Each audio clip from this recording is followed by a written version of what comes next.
Into your flow with the new Gillette Labs Razor with exfoliating bar. All right, 13 minutes past 9. Anthony Moyles is here. Anthony, how are you?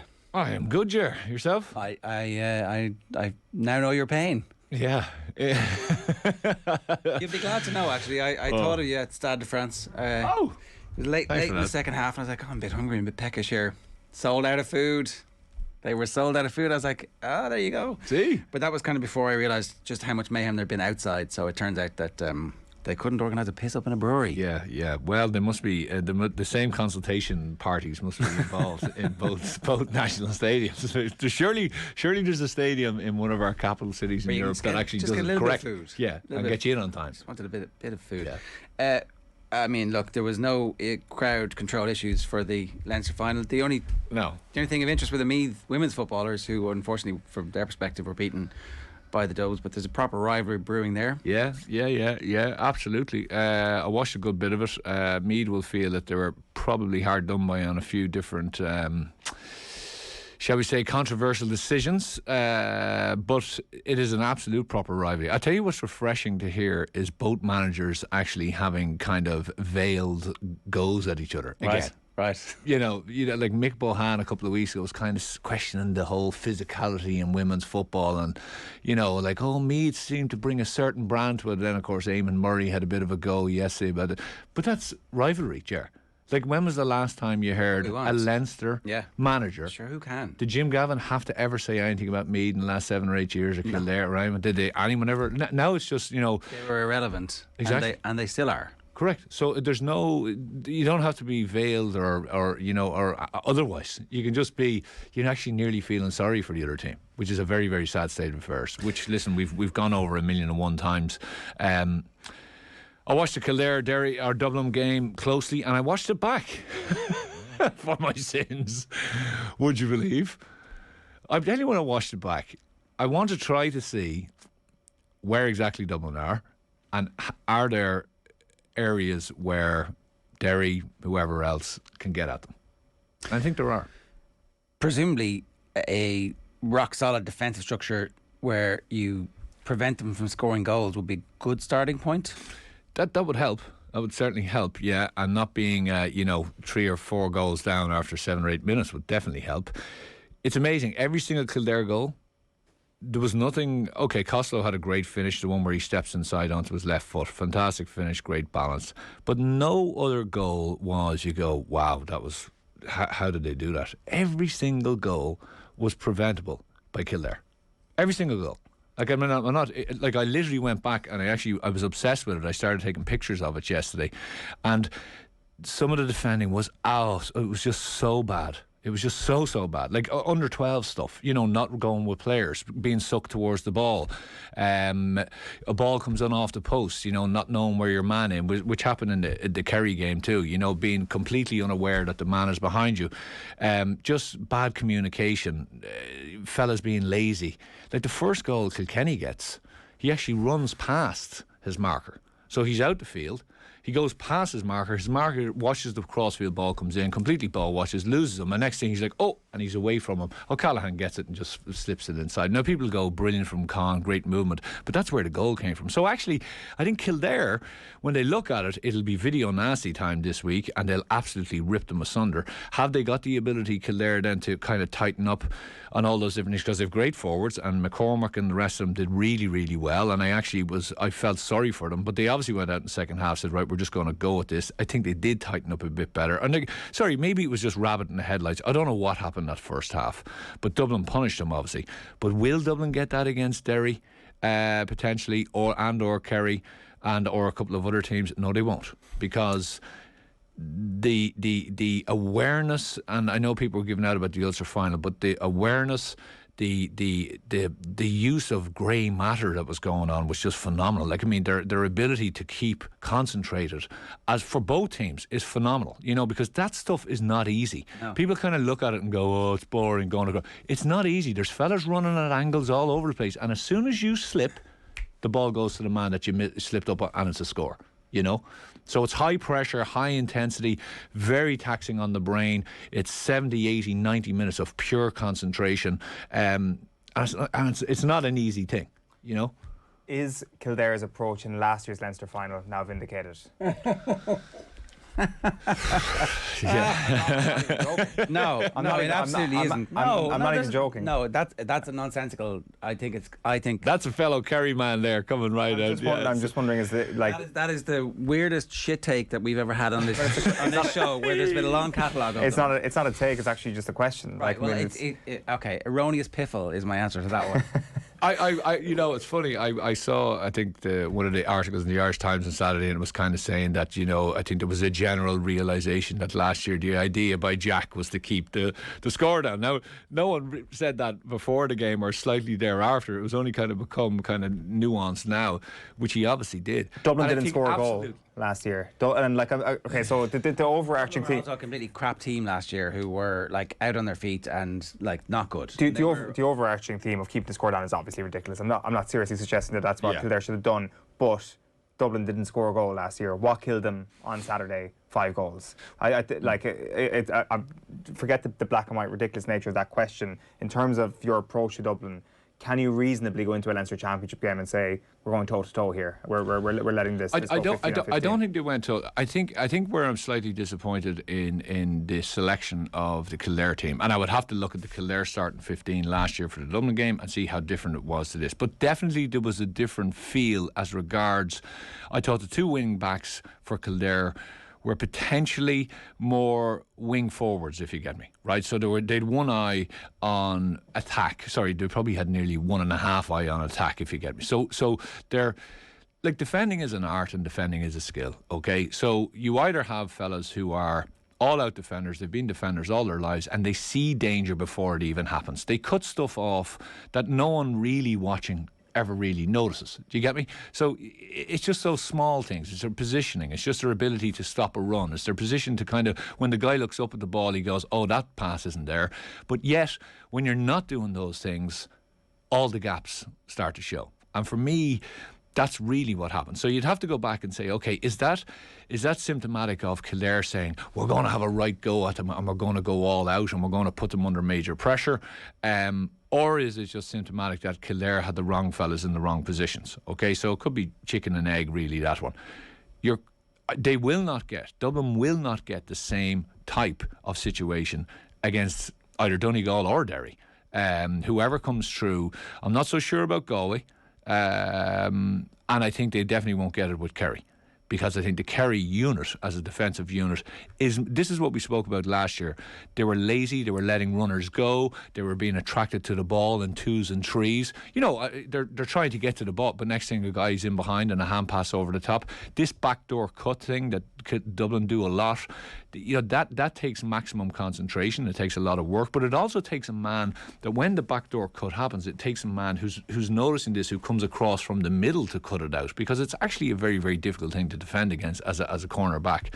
So all of those things tell me that Dublin will have a more difficult time. And then you flip the page and you say, well, actually, how easy were Kildare's scores? So, again, Dublin shipped a pretty big score on Saturday. 2 games running. It kind of happens without people noticing, because it feels like it all happens in garbage time largely, but it's still, statistically speaking, two big scores. It is, yeah, and I think Kildare could have got a bit more, right? Kildare, do you remember Flynn goes off on this kind of mazy, ridiculous run near the end of the first half, or maybe just start the second half, and he shoots for goal when really he should have just stuck it over the bar. They kind of were going for goals, but then they kind of said, okay, we'll start taking our points. They could have got a bit more. Now, of course, Dublin could have got a bit more as well, and after the 5 goals, they just said, well, we're just going to keep tapping them over the bar. And it felt like against Meath, they were practicing their point scoring. Against Kildare, they practiced their goals. Yeah. But I think Kildare definitely didn't help themselves. Again, if I'm Dessie Farrell and the management team, you're saying, right, we're going to watch this game from about 25 minutes on. Because the first 20 minutes, if they were being really honest with themselves, they're saying, actually, Kildare handled us 4, if not 5 of those goals. They really did. Yes, we had great movement. Yes, we had all. But against someone like Derry, who are, if you watch, obviously, the Ulster final, we'll talk about it in a second, but their ability to stay with a man and know their job and do the job all the way, Dublin have not come up against that. Meath didn't do it for them, against them, and Kildare haven't done it against them. Yeah, I really do think that Derry not being in the back door is good news for for the Munster and Leinster champions, and I'd agree with you on that. It's obviously the All-Ireland final is the only time that Dublin and Derry can meet, for example. Are we now talking about Derry as like a singular, the last true singularly brilliant defensive team, like the proper heirs to Donegal under McGuinness, that like and so therefore they're going to be a challenge that nobody else poses at the moment? Because even Tyrone last year weren't like this, were they? Like Tyrone would have been more forward and more aggressive and like good defenders, but not like the ultra defensive unit that McGuinness's Donegal were, for example. Yeah, I think there's a slight difference between them, and I think yesterday was a bit of horses for courses. You know, people were giving out. It was a hard game to watch at times. It really was. Like the first 2 minutes, Donegal kept the ball. And then I have a pain in my hole people giving out about these games, right? Because like all of the other provincial games this weekend were essentially over with 15 minutes left to go at least, or 15 minutes gone in two of the cases. You could argue that Roscommon made a bit of a fist of it in the second half, but that game was largely over. So like, stop giving out about it. What do you want? It's literally the only game that matters, that where one team is trying to beat the other team with some tactics. Explain what's going on and stop telling us you're bored as the commentators. That's your job. Exactly. Oh, this is terrible. They're passing the ball to each other. They're keeping possession. It's like, I'm sorry. No, it does. It certainly doesn't help. And there was a mass difference between I believe I watched actually the repeat BBC, of it. the good coverage. Yeah, exactly. There was a marked difference because the lads someone's realised, explaining what's happening. Exactly, they realised. And I know the players. This is a tactical, and it's a massive arm wrestle. So for me, what happened was Donegal went in and realised, okay, listen, the big thing with Derry is counter-attack. So what we're not going to do is we're not going to get sucked into the honeypot. So we're going to stand off them. We're going to probe, but we're never going to commit too many that we get caught on the far end. So if you watch Murphy's positioning, a lot of the time he was standing in, I hate saying that team, but he was standing in midfield nearly as a quarterback. I was sometimes kind of going, is he injured? Because he wasn't really affecting the game massively. Now he wanted to obviously stay right through to 70, and they knew it would literally come to the last kick of the ball, which it did. There was nothing in that game yesterday. Like Donegal could have easily have won it. And so Donegal did a massive amount of work on that, but Derry also realised, actually, when we go forward, we can't commit as much as we have previously done. It can't just be charged at the light brigade. So there was a bit less for them on the offensive front. They knew goals were going to be important, and Donegal knew that we have to stop Derry getting goals. Now the one that they got was really messy. You know, I think Donegal could have still managed to defend it out. They didn't, but that was an unbelievable, and you know, in those games what often happens is a fellow will come up who the opposition don't expect to kick his scores, and he will be the difference. And it was Rodgers yesterday. You know, he ends up getting 3 points from play. He ends up getting the winning score, and by the way, the conditioning of the Derry players is just freakishly good. Like Glass and himself were running as hard in that last minute of extra time than they were in the first minute of normal time. Are they as good, Ger? Have they got? I think they have. I think they will relish Croke Park from an offensive point of view, as in being able to go and being able to go hard at you. And as I said, there's a clip, I don't know if you noticed it, but there's a clip where out near Gallagher, I think McFerry, there's a ball coming along and it's going out to the sideline. And he flicks it back inside the Derry player on the ground. He flicks it back inside when he picks it up. I think they actually end up getting a goal from him maybe or something. But the Derry player is on the ground because he slipped. And Gallagher is roaring at him to get back on the ground. Like the play is moved on and he's absolutely roaring at him and he's pointing, and you see the Derry player jump up and just take off. So they all know their function. They all know that it is what we need to do. So there will be no lazy runners. There will be no situation where Conor O'Callaghan gets in behind. There will be no kind of ball coming back off the post. There will be none of that kind of stuff where you get sucked towards the ball and you leave a man in behind. That will not happen. So then have Dublin or whoever else got the ability to break these guys down. Because, you know, you look at Chrissy McCaig yesterday, what he did. Like McBurty was just, may as well have been sitting in the stand. McCaig just went, boom, that's you gone. I have you everywhere. They knew Murphy would come out, so Rodgers said, okay, well, I'm actually going to do more damage than you from an offensive point of view, and as soon as you come in at me, I'm going to take you. I have the ability to do that. And they picked up players, and still Donegal, like Donegal for me don't get enough credit. They were very, very close to winning that game, and I think if they just steadied a bit more, I think they only got something like a 48% of their chances, and there was a number of goals that they could have got. I thought there was a number of opportunities, but again, you would have to go back and say they weren't butchered. They were it was unbelievable Derry defending. I think there was a little bit of a writing on the wall. The name was on the cup this year for Derry, and fair play to them. Like look at the run they've had to come through. Unbelievably hard. Yeah. That Donegal piece then, is this a situation where it's deja vu from the disappointments of the last number of years? Like Isn't it? Yeah. It does feel like this. You know, I watched. I don't know. I think they nearly gave Derry too much credit. I think they've probably. I watched them when they got ahead. You remember the 2 or 3 points ahead in the second half, maybe it was 2, and then they gave a silly free away, and the camera switched to Bonner, and you could see his frustration on the sideline, and Murphy as well was kind of going, because so they knew. I'd say they felt themselves, if we get ahead, we very much command it. And if you watch the way Murphy played from a defensive point of view, he basically sat in the D, which I thought was interesting. He wasn't trying to push up. He was just kind of corralling around that area. And the idea is that they were very much protecting that central column, which Derry love to run down and get their goals. You would say Donegal did a brilliant job. Like McGuigan was very, very quiet for large parts of the game. You know, they did their homework on what they had. McInnes had a very, very quiet game compared to what he's usually had. But yeah, I just felt, not that they overanalyzed it, but I think maybe they went in and they gave them a little bit too much. And, you know, the first half was definitely Donegal kind of giving them too much respect. The second half, when they started to put a bit of pace on it and go at them, they made hay. And I think they needed to do that for the full game. I think Donegal needed to take the idea that, no, actually, we're going to go at pace. I think they were, as I said, I think they were probing too much. I think they were afraid to be caught too much. But they learned from it. But that's another kick in the teeth for them. So it'll be hard to see them where to go. Could you see them knocking off Kerry or Dublin at this stage? No. How close a game would it be?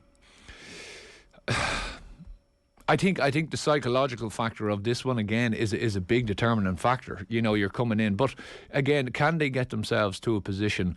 It's a very hard game to play, Ger. It's a very taxing, tiring, mentally tiring game to play the way they're playing. And what he will probably need to do, in my view, is you would need to freshen up a number of players, you know. So it's all about their recovery. It's all about how quickly they can get over this. It's all about how they go the next day out. But I think they still have a decent say. One thing that they're missing probably a 22 or 23-year-old Paddy McBurty. They're missing a guy inside who can say, put it in, left or right of me, and I have the speed and the ability to get that ball.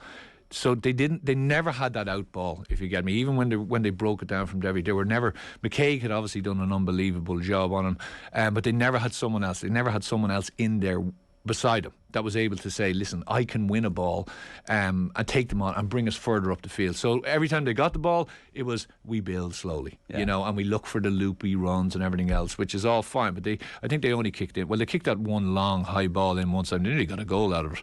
But was this game last year that Derry refused to take the last shot on, wasn't it? It was, yeah. Which felt a little bit weird, where Donegal are like, oh, we could win this game in normal time. No, we'll play for the draw. Yeah. Or were they unaware of how long was left? It felt to me like they were playing for the draw. It felt like as if they just... it was strange, yeah, because they got the kick out and then they just they tipped it across and back. But even at the very, very end, I felt like rather than putting that hand pass into they should have just kicked the ball over the bar and just reset for the kick out. Yeah. Potentially, I think the referee would have allowed the kick out. They could have won the kick out, and then they could have got an equaliser. But look, I think Derry deserved it. Derry deserved it for the campaign. They came up against different challenges all the way. Donegal learned from Monaghan, because we spoke about this, you know, where Monaghan kind of said to them, well, we're going to sit and wait for you and then counter-attack. But Donegal didn't commit as many forward, which was a good move, which frustrated Derry. But ultimately, I think they gave them just probably a bit too much respect, but Derry deserve it. Because of the nature of Derry's rise, they're obviously the story from yesterday. No provincial title since 1998. It's very, very hard to make a case that they're not the story yesterday. But is there something similar happening from a bit of a higher base with Galway at the moment. This sort of unstoppable rise that they're on, the things that they've changed, the fact there's been a few frustrations during the COVID years especially, and things are just right for them at the moment. And they too are on this upward trajectory that could end up in an All-Ireland final. Yeah, you know, it's Galway are kind of going about their business nearly unbeknownst to anyone else, you know. Quietly, you know, everyone's bemoaning the fact of Leinster, Munster, you know, saying about Ulster, and no one's really having a kind of close eye on Connacht. It's amazing that I think sometimes, you know, people look at, say, the rise of Derry, like that is a body of work that has gone on for 5 or 6 or 7 or 8 years, you know, and it's the culmination of that. And you could say that, you know, going back to Kevin Walsh's time with Galway, that he decided we need to start putting more of a defensive structure in this team. We need to get a bit meaner. We need to get a little bit harder in the tackle. We need to get a little bit more tactically nuanced. Yes, we're always good going forward, but we need to lock that down. And I think he brought that to them. Now, some Galway supporters didn't particularly like the way they were playing near the end, but I think they needed to get that to become what they are now.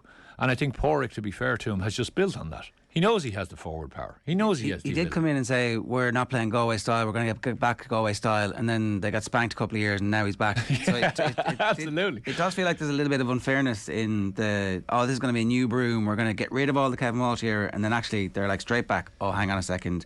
And they have brought in expertise in the back room whose job it is to do that. But Gerard, as you know, it's narratives. You know, it you can say that and come in. And of course, if we were going into the Galway job and we knew that we'd come in and say the exact same thing, this is going to be completely different, you know. But actually, it's not really. You know, they 12 or 13 guys behind it. Look, that's just modern football. I'm still amazed at commentators going, and there's 13 men behind the ball. I go, come on, seriously? How long have we been watching this? And you're still saying that? I think there are opportunities as well for someone to get at Galway. Okay, I think the way they are leaking goals and leaking big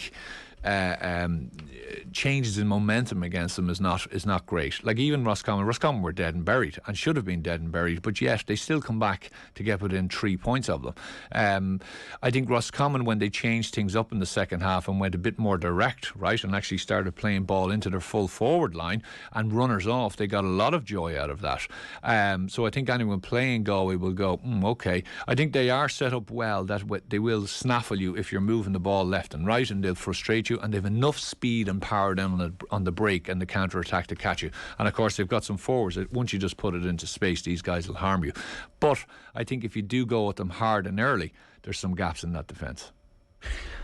The provincial championship is very quickly at the end of this.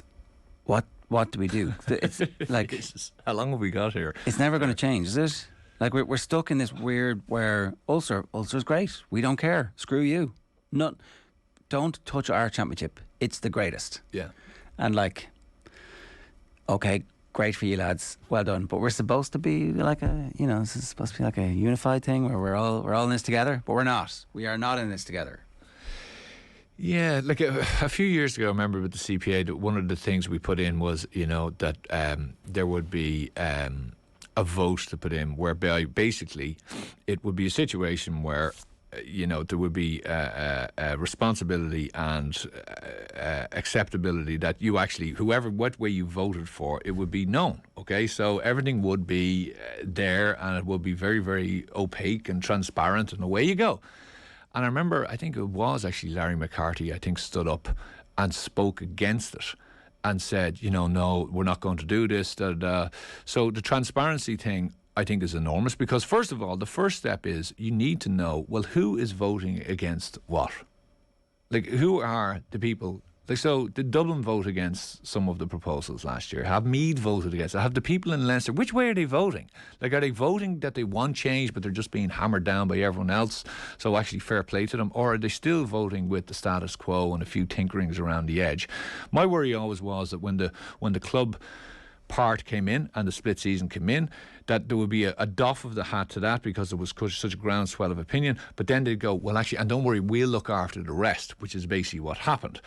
You can give your submissions, but really that submission is going to go in the toilet. We know this is the submission that's going to work, and that's the one that we're going to maintain, and that's what's happened, whether they do a little few changes. So you're in a situation where, as I said to you last week or the week before, there is well, whether they know it or whether they don't know it, they're killing the sport in each province. especially Leinster. Like if I'm a young Meath fan or a Kildare fan after the weekend and I'm coming out of Croke Or a player who might be good enough to play something else. Absolutely, you're gone. Because you're kind of looking and you're going. There's always the hope, and there's always the thing that every year. But it is a massive body of work that's required, and consistently you need competition. But those players will be gone in a few years anyway, Anthony. So we don't have to worry. Yeah.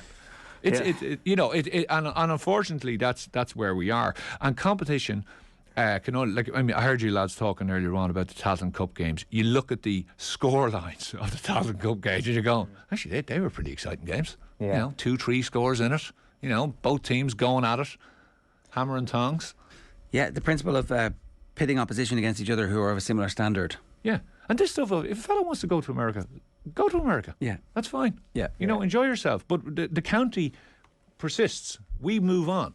Because it's not just about you going to America. It's about the 10-year-olds and the 8-year-olds and the 12-year-olds who are coming up, and it's about us improving and getting to a point where we're going to be playing at our maximum level, whatever that is. By the way, Leitrim are not going to be in 10 years or 15 years time. Don't just mean to say Leitrim, but it's not going up and winning 10 Sams in a row. It's not going to happen. But is it going to happen that they continually progress and move on and get to a level where they can be playing at a much higher level?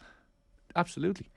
That's all you need. We were chatting about this earlier, and our friend of the show, John Donegal, was in touch saying that rubbish when we were talking about the provincial championships being a complete joke. The chance of winning a Connacht title meant a huge amount to Galway and Roscommon yesterday. The same for Derry and Donegal. 24 years since Derry won. Leinster and Munster are a different story. Like, obviously, the scenes in Derry, not in Derry, in Clones yesterday were incredible, and the game, even though there would have been a few detractors from it, was full of drama. Same with the Connacht final. But the reason why these games are full of drama and we are so excited about them is because these are top 12 teams going up against each other week in, week out. The reason why Derry have been involved in 3 of the better games so far this year is because they were against top teams, against Tyrone, against Monaghan, against Donegal, and Derry themselves are a top 12 team, and that's why we're getting this. The same with the 2 fixtures that we get every year in Connacht. It has nothing to do with geography. It adds a bit of spice to it for sure, but you need the basic ingredients before that sort of spice actually matters. Correct. And look, I played for a decent amount of time, and every year you went in with the possibility, whether you were being completely delusional or not, you had a chance of winning Leinster. You weren't coming off a 10, 12, 16 point hammerings every single year, so you always had that confidence to go and improve yourself in the off season and get yourself and do what you needed to do. I honestly feel for players in parts of the country who are going back to the well again to basically play in the league, and then that's pretty much it, and they're kind of saying to themselves, well, because it's not a nice place to be. Croke Park for those Kildare players and the Kildare management, that is not a nice place to be on Saturday, and neither was it for Meath players the time before. And actually, it's getting to a point where it's probably not a nice place to be for Dublin players. Like James McCarthy lifted that cup up now with about as much joy in his heart as it was like he was given the poison chalice. And he hasn't been a captain. No, he hasn't got to do that loads. Like that is actually in his career. That will be a moment you got to lift trophies. Yeah, I did. I was lifting the trophy. But it's a massive milestone for him. But just to finish, the competition is the thing. Right, that breeds intensity. It breeds kind of an association, what you want to do, and it attracts people to it. You just mentioned about the Dublin girls and the Meath ladies. Like, Meath is absolutely. I was driving down the road on Sunday. All the bus stops around my local area full of boys, girls, men, women going into the Meath match. More so than I saw the week before. Heading in to watch the girl, which is fantastic. But there's a rivalry. There's a it's a proper rivalry that they want to get behind. And you look at Cork Kerry, you look at different things, how things have. And by the way, but what I can't stand is on this. I think county boards, a lot of them, right, take this and they kind of see it as a pass. And they kind of, sure, look, how could we ever compete against Dublin? Or how could we ever compete against Kerry? Well, why? There's well, actually, hold on. As well. There's still a house to be put in order There's here. a pie chart. And and when I say some of the best games you got this year are teams within the top 12 playing each other. Meath against Dublin, if you look at Allianz League position, is a top 12 head-to-head. Kildare against Dublin is a top 12 head-to-head as well. Well, let's look at Derry. Derry was an absolute shambles 3-4 years ago. Wasn't it, Ger? Yeah. Like, I mean, Division 4. Back to I remember back. Brolly talking about it, saying, I remember actually talking to a couple of fellas, ex-players, and they were just saying, you know, the county board, there's a massive you know, kind of blockage with regard to where they're going. Where there was Slaughtneil players were unavailable because of their success, but then also weren't committing because there was kind of no point, and it was all point. It was all a lot of animosity, a lot of toxicity, everything else going on, as you say. And to see where, so can it be done? Absolutely, it can be done. And by the way, it's not like they're a bolter. You know, they have been consistently improving. Go from 4 to 3 to so there's a template there. And I'm not saying every county can do it, but you know what? You can have a go at it. There is like this is multifactorial. The population and the funding for Dublin has definitely skewed the game in their favour, and so already the other counties are coming from behind when it comes up to playing them. And then there's mismanagement of your own resources, and it could be 10% mismanagement, it could be 50% funding, it could be 25% funding, it could be 50% mismanagement of your own it's all part of the cocktail that goes into the situation, but it becomes self-defeating after a period of time.